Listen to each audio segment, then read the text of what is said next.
As the space race began in earnest between the different governments trying to get more and more ships out into space as though they actually gave a crap about protecting each other, the rest of us sat back and pretty much watched it happen. Most of us were not part of the military. I definitely wasn't anymore, and I told them as much. However, I could see the look in my oldest nephew's eyes as he would want to go out and fight. He was of that age, after all, wanting to make some sort of mark for himself. However, I warned him not to do that, but he wasn't going to listen. When did they ever listen? He's a teenage boy. When we first saw the captured ogres and the females, he would look at one of those and go, "Damn, I'd climb her like a tree." I had to laugh since I had to tell him that their biology is somewhat similar to hyenas in a sense, that some of the ones that look like women aren't exactly female. So you want to climb that tree, be careful what branch you climb on or grab a hold of, because there might be a different type of wood there, pal. Regardless of that whole fiasco, those of us that were not planning on leaving this planet still had plenty to do down here. As stated before, several of the different type of creatures and cryptids from lore had begun to make their appearance. And these creatures and cryptids, though most could be taken care of with conventional firearms or explosives or things of that nature, it didn't mean they didn't cause a problem. I actually earned several $1,000s just to go up and hunt down something called a siren head. I don't even know what one was at the time, but turns out it's a long, skinny-looking tree thingy that likes to make a hell of a lot of noise, which hurts like hell in your ears, by the way, but also likes to grab, crush, kill, and eat. Yeah, most everything was just either trying to survive or just was being very mean, but screwing everything up. In this case, they were going and eating a bunch of the loggers up in the Canadian wilderness. So I figured, you know what, let's put a stop to these things. It got a little interesting when we found out that they reproduce asexually and they just kind of shit out another one once they eat enough. It is what it is. I think they did a movie on giant worms that was somewhat similar. However, these things were even worse. They would just hide and you would hear the scream, especially during any storm, and then they would strike in the darkness or in between flashes of lightning, which is what made everybody so scared of the damn things. Thankfully for me, it wasn't that difficult, as I used that same type of air-cutting magic that I like to use. And yeah, we could take them down pretty easy. The hard part was finding them. There's no such thing as search magic, but you can tell when something's close. That being said, as it turned out, human-based sensors, IR and things of that nature, was able to find them fairly easy. They just needed something more efficient on taking them down than dropping a B-52's worth of ordnance in the middle of the forest and setting the whole place on fire. Along with that was things like dealing with the Freys, which I went up to the edge of their territory with several other magic users, which turned out we ended up being pretty good friends. We went to the Freys and called out to them, and thankfully they responded. We asked them to mark their territory so we could make sure that people didn't cross over, which they happily obliged. Most people can't see Freys because they move so fast, but thankfully they trusted us enough to hold still so that we could see them. And I'm glad I did, because I really don't want to mess with these guys. The swords they carry are almost as big as they are. Then again, basic science will tell you that to them, that sword was as light as a rapier. Regardless of that, aside from dealing with any type of cryptids around the world, we could hear reports of different creatures being shot, blown up, captured, all different sorts of crap like that. And some people thought of it as a game. In fact, since we're not using swords and spears anymore and we're using shotguns and sensors, things got, well, pretty easy. It became a whole deal where some of the countries would actually have these wealthy folks pay out the nose to actually hunt certain cryptids. Why not? Unfortunately, around this time was when the Space Force really started to take off. And unfortunately, my nephew did join up. He ended up using a whole bunch of orc-based armor and weapons, actually. They were very, very good at that. But then again, we couldn't figure out how because they don't seem that smart. Then again, who knows? Maybe they're just playing dumb. But then again, I'm not sure they're playing. Or I'm just hoping we're not being played. I watched as his shuttle left, and I had some words with his mother because I really didn't want him to go and deal with the same type of crap I had to deal with. That being said, it was still his life, and I just told him as I shook his hand before he left, "If you need me, you call me." He laughed after one of his buddies said, "No, we're just going to whoop ET's ass, that's all." I had to roll my eyes on that one because, jeez, was I really that young and stupid back in the day, too? Oy. Watching everything leave, I was worried, so worried, because I didn't know what they would find out there. I know they got a whole bunch of information from the elves and from the star charts and everything else they could find. I'm sure those ships were just dripping with intel, but it still made me nervous what they might find out there. At night, we sat out and watched as the lights flickered as they jumped off in FTL space. I sent a silent prayer up, just hoping that he would be okay, and if not, just allow me to get to him in time. The rest of the year was pretty quiet, and I knew it would take a long time, even at FTL, to get to where they wanted to go.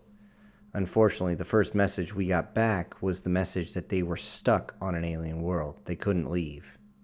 This immediately got all the families riled up. We wanted to get to them. We wanted to get them out.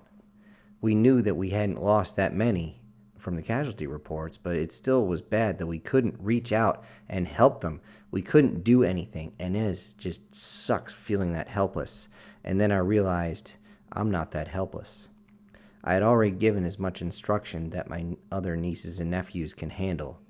At least they would simply have to practice. I told them, all of them, you need to be healers because healers have the most amazing abilities of all the different types. I know y'all want to be defensive. I know you want to learn attack magic. I know you still need to learn the elementals, but you need to learn how to heal, and healing is the most difficult to understand. I made sure I gave them all the books on anatomy I could find, and I told them they need to be masters at this before I return. I still remember looking at me, and as a goodbye gift, they tried to give me a staff. I looked at them and said, "I'm not Gandalf, you assholes." I do appreciate the gesture, though. And I imbued the staff before I left. Whenever they grabbed it, it would protect them. It would put up a defensive barrier around them approximately 2 meters out and 1 meter up. A strange dome would be around them. You couldn't really see it, and the staff wouldn't move. It would lock itself into place. But nothing would get to you. Nothing in, nothing out, until you simply raised the staff and undid the spell. With that, I was off on the next transport, and I'll say it was surprisingly comfortable. I looked over at some of those non-magic users, and I found out that their accommodations were rather Spartan-esque. Most of them double, triple bunks. It looked like something out of a destroyer or a submarine, as they almost had to hot bunk. There was so little room in there.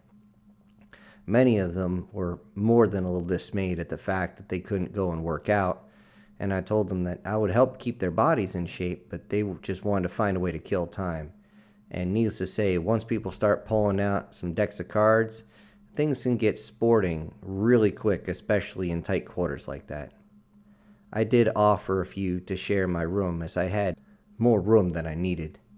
A few of the ladies decided that they would join me in there, and however, I was very adamant at the fact that I would not be sitting there trying to impregnate them on a trip into a combat zone. They didn't understand at first, and especially being a healer, they thought I could simply make it so they wouldn't get pregnant.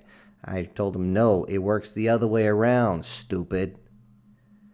Well, eventually, we did get to our destination. With all the difficulties we had, with all the fights that would break out, all the gambling that took place, all the debauchery that eventually started in that ship, as it took us about a month to get to where we needed to be. And I was glad to actually get there. The place was starting to stink with all the bodies around. As we entered the atmosphere, we realized that this was not going to be a fun trip down. However, the land that we were going towards was lush and green. It didn't look like a war zone at all. There were no craters. There were no burn marks. However, when we looked over to our ships, the previous ships that had landed, they looked stripped, like somebody had stripped them for parts or something. Several of the panels, massive panels that is, were missing. Parts of the engines were taken off. I looked and wiring was just strewn about like crazy. I couldn't figure out what in the hell was going on. And when we landed, we found our people mostly well, but they were mostly pissed off and couldn't wait to leave this freaking rock. We asked them what the hell was going on, and all we heard was those little bastards, those little fuckers keep taking everything. We can't do anything. The little bastards keep taking everything. I asked what the hell was going on, and thankfully we all got a briefing on it. As it turns out, this land is filled with dwarves. Yes, the dwarves, the ones that are down in caves. They didn't actually fight with us. They came up and originally started trying to barter. But the greedy little bastards, when they realized that we had more things to barter with and we weren't going to trade it off, decided that they're just going to start taking shit. And these guys, they're quick. They're small, but they're quick. And they're really strong. They can't jump worth the dog shit. But I remember seeing one off on the side, and he just bolted. Well, he or she. I couldn't tell from that distance. I levitated myself, and so did many of the magic users, so we could look around. We tried to use what we could as far as energies to try and figure out who or what was around. We couldn't figure out anything. And then somebody figured out a way to basically cause a sonic vibration in the ground. It was like somebody should have just smacked that rock over my head. I can't believe I didn't think about that, but it's the same thing they do when they're trying to get an underground reading. They usually shoot a shotgun shell into the ground, and the image bounces back just like any other sonar. I'm like, oh, dude, you're a genius. Why didn't I think of that? He looked me square in the eye and says, because I'm a submariner, you dummy. I kind of grinned. Okay, yeah, you got me on that. Well, putting his hand into a fist and slamming on the ground, and then froze. And he waited. And then he just opened his eyes and went, oh, fuck. Okay, what's going on? Dude, this place is just honeycombed with caves everywhere.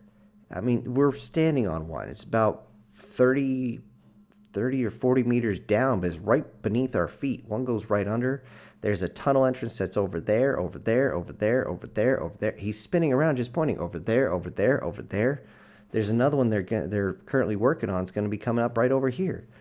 What the fuck? Oh, dear Lord. What is with these guys? They're almost like little goblins. Well, they weren't quite goblins.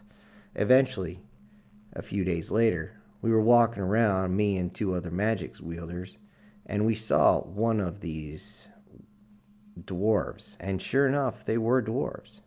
They only came up to about chest height and were very wide, very big hands, very stout, long beards. And we went up to talk to them. We waved them down, and surprisingly, they didn't run. I guess they figured we were there to trade a little bit more.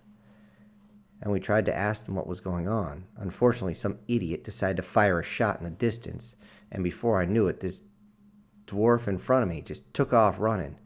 I've never seen anything that big move so fast. Apparently, they've been shot at before. It wasn't long before a couple of the dwarves came out later when I was sitting underneath a tree, and I asked them, so, can we talk? They said sure. They sat down, and I realized that their voices were a little high. But I looked at it and I was like, maybe all the dwarves sound like that. And I looked at the long, bushy beard. One was very, very well kept, but it had a couple streaks of gray in it.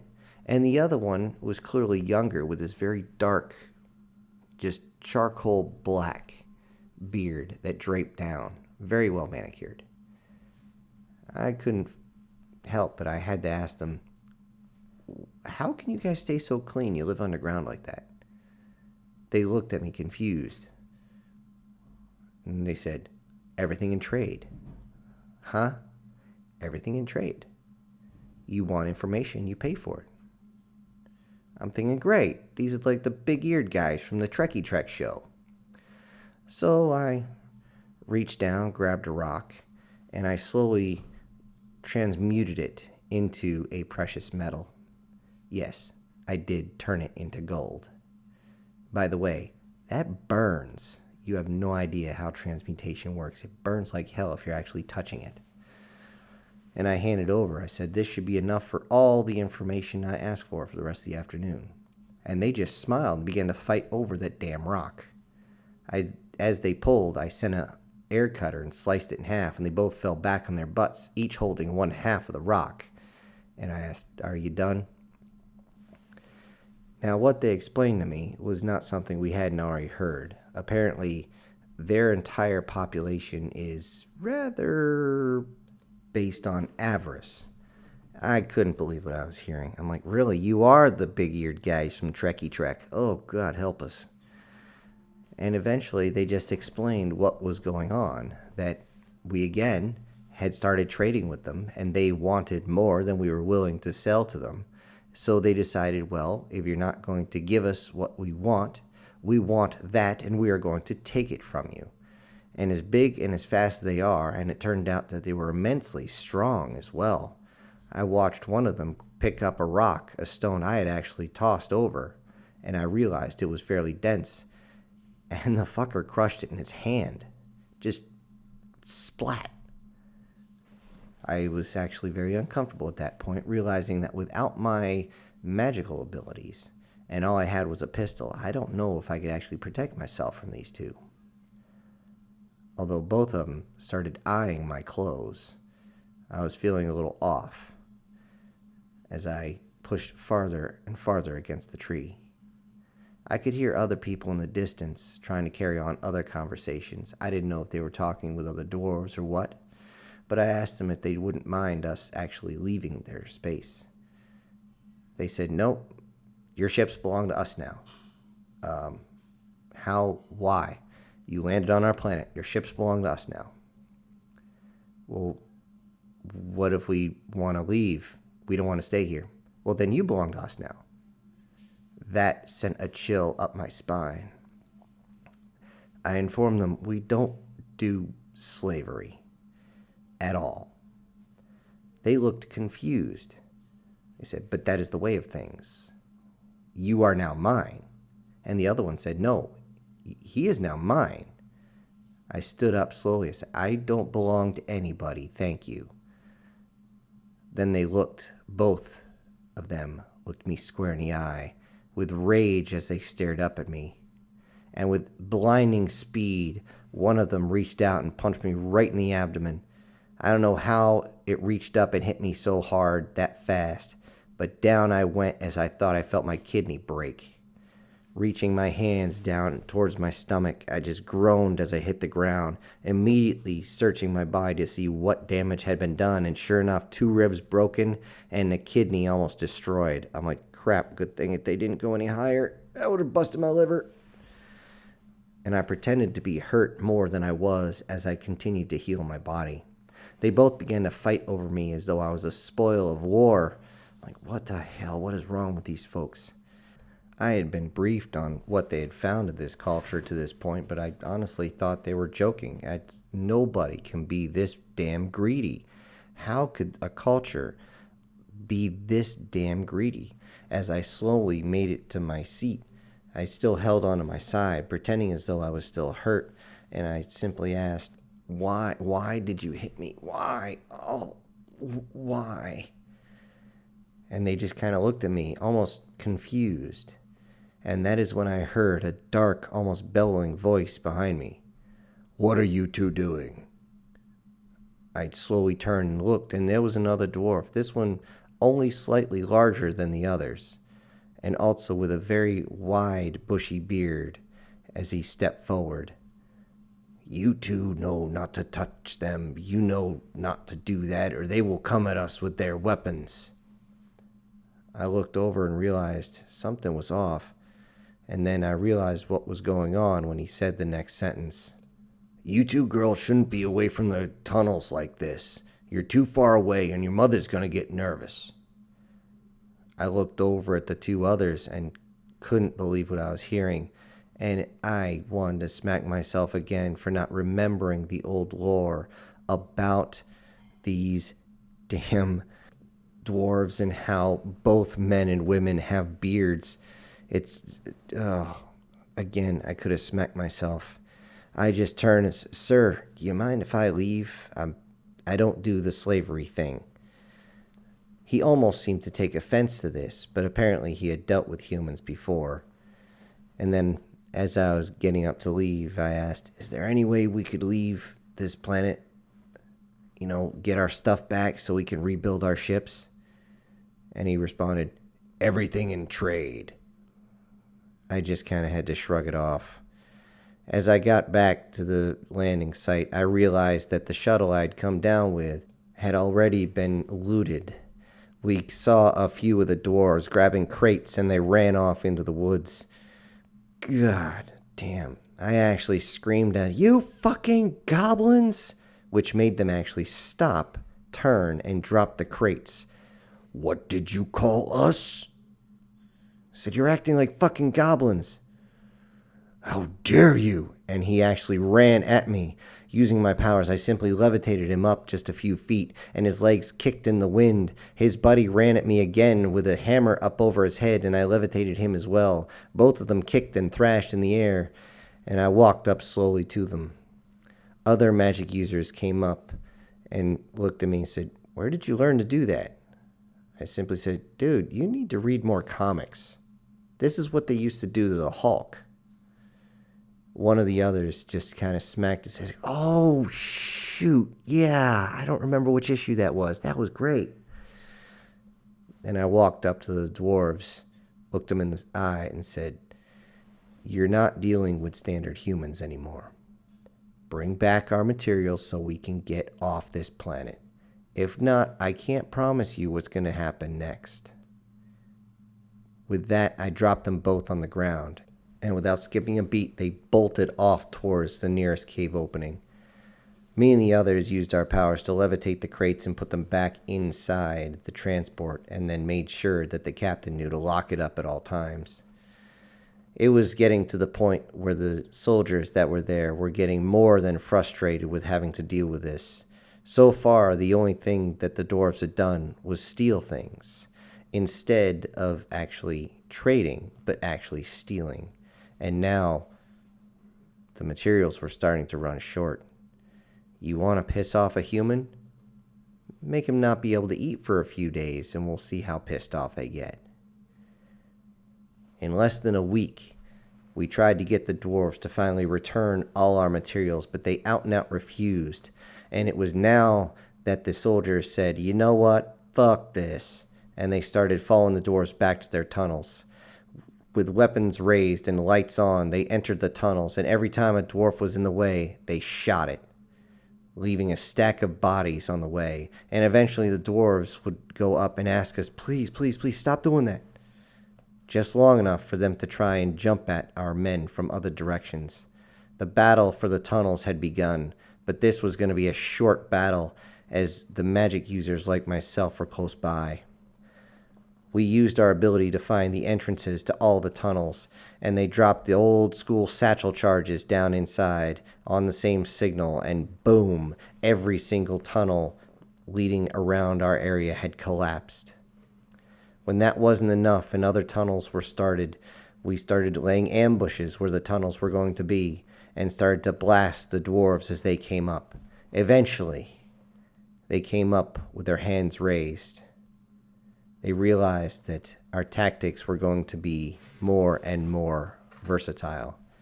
However, we didn't understand that what they were doing was a simple ruse.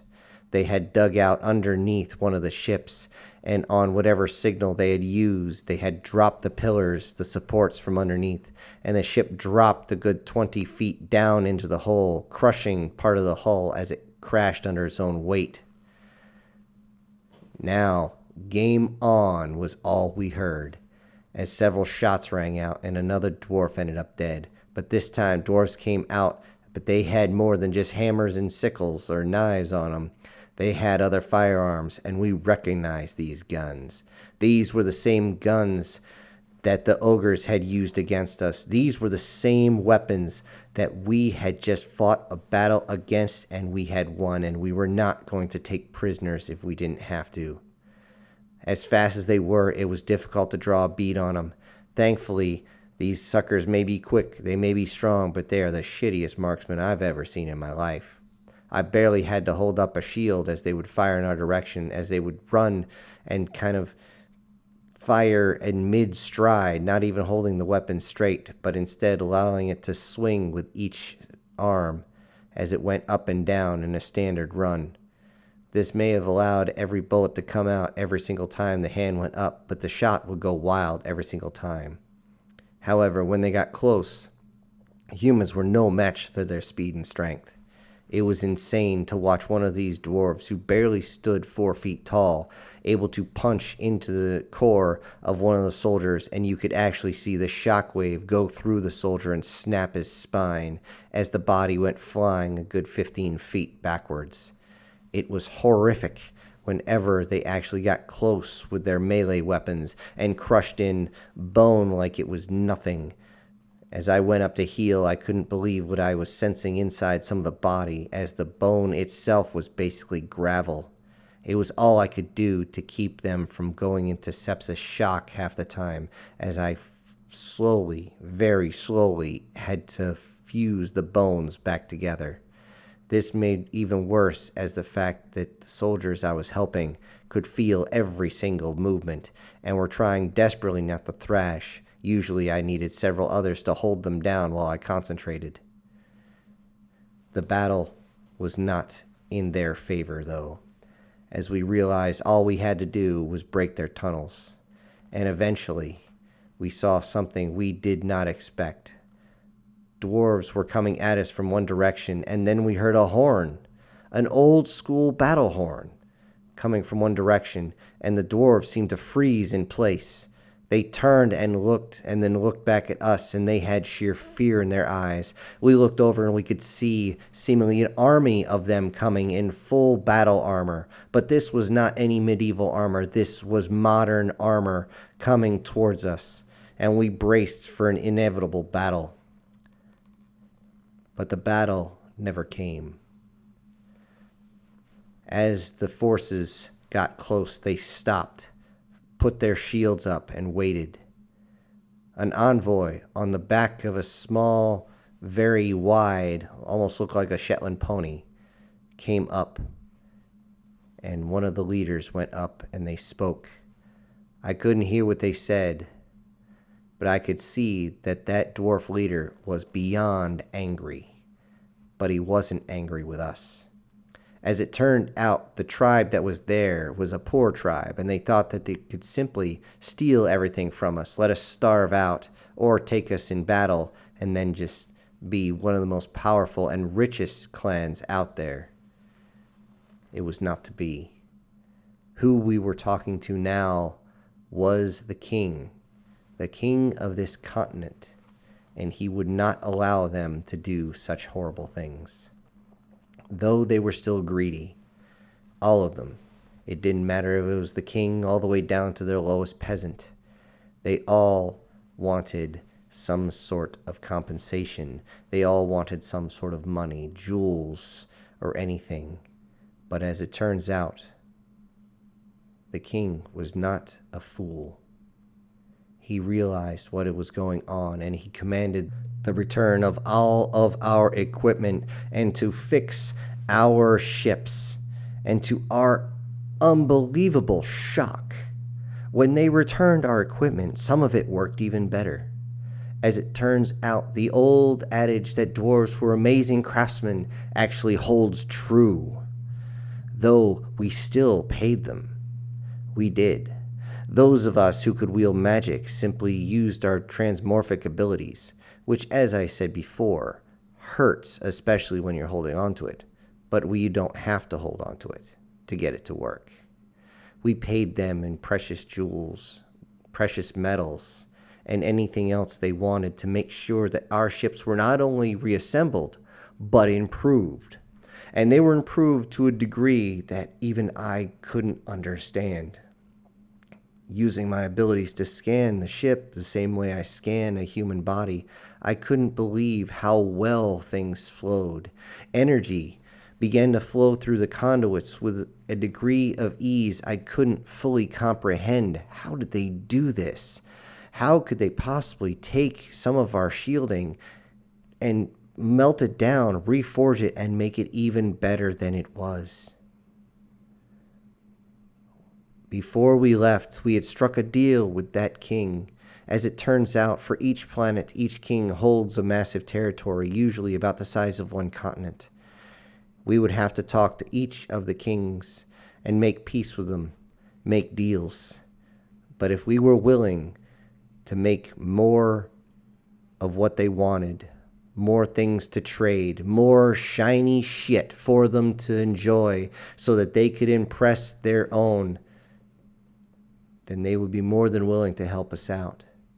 As it turns out, it was the ogres had shown up before and used the threat of their wrath to force the dwarves to make ships and weapons for them. Even if it was under the threat of duress, the dwarves are wonderful craftsmen and always take a great pride in what they do. I worry if their pride was too much, though. However, their greed still controlled them, and when the threat of violence wasn't enough, the ogres simply moved on to riches that they had acquired, and this was more than enough to make sure they had the ships that they needed to attack us. However, he was not the only king, not on this planet, and the dwarves were able to reach out to several other planets as they could construct their own ships much, much faster than we ever thought possible and travel amongst the stars. It was amazing that we hadn't even seen any ships since then. However, dwarves are also very secretive. And as I was getting ready to leave and making the final payment, I had several other dwarves come up and talk to me in a very high-pitched voice. I quickly recognized two of them by the depth of their beards as they began to speak, and they began to somewhat apologize. However, there was a almost condescension to their voice, as I could see they were there more to try and take some of the payment for themselves. I made sure this didn't happen, and of course one of my friends, another magic wielder, came up and told them to, in more polite terms, to fuck off. And with that done, and our ships rebuilt, it is time to get ourselves off this rock. I don't want to be here any longer than I have to, and I told them as much. I remember telling my nephew to be careful because the next group might not just steal, they might be getting violent. He laughed at the idea as he believed that our forces were nigh unstoppable. We had stopped the prideful elves from taking our planet and forcing us into subjugation. We had completely halted the wrath of the ogres at our planet, and we were working towards their territory to make sure it didn't happen again.